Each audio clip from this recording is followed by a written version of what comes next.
I like the speed, the agility. For an amputee, it is one of the biggest challenges that anybody can make. Every time I get on the skates, I learn something new, something different. So. Well, I was 16 years old, and a friend said, oh, can you take me down to the bike shop, get some spare parts? And it was a nice sunny afternoon, and a car came on the outside of me and pushed me into a parked car. At first, I just thought it was I'd got away with a broken leg.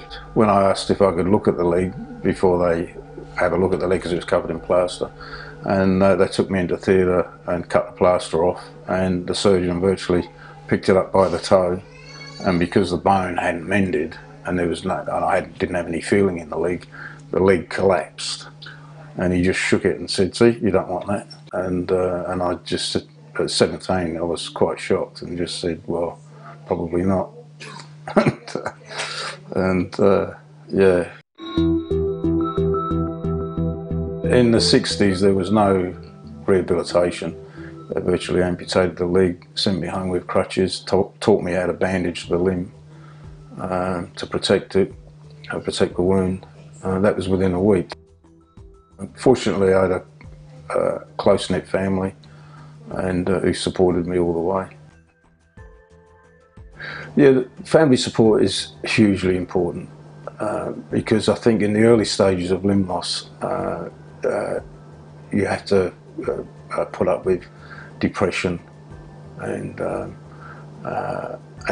mobility fears and all these sorts of fears, and with family supporting you and around you at all the time, encouraging you, makes a huge difference. When I joined, I was also playing inline hockey on rollerblades, and I was still doing that on an old wooden leg. And plus, I'd had horses for a number of years.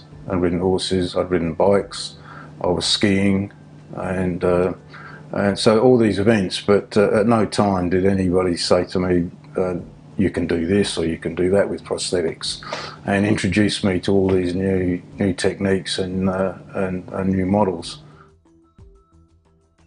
When I was in my 50s, I saw a job advertised for a prosthetic technician, and I was still wearing wooden leg at the time. And as one technician said to me, he said, "It's almost like letting you loose in a lolly shop, isn't it?" And I said, "Yeah, probably right too." But yeah, I discovered a lot more being a technician, and managed to meet a lot of different people, amputees, and get involved in sports with amputees. No, I think with amputees getting involved in sports and how important it is in rehabilitation, not just the social aspect, but it gives them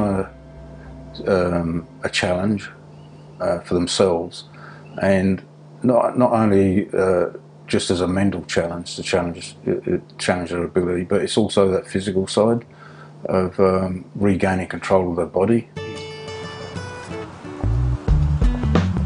I was very concerned because any new amputee without that knowledge have no idea, how far they can go. Yeah, years ago with just the wooden leg, the dynamics of the limb were just virtually to get you from A to B. That was solely what the purpose was for. Whereas now they're more dynamic. The quality of life it gives you, it allows you to be more mobile, to walk longer distances, and not to be so tiring on the rest of your body. Looking back, I don't think I would have done anything different. I probably would have taken up ice hockey a bit sooner when I was younger, and because I'm pretty sure my body would have accepted it a lot better then than it does now.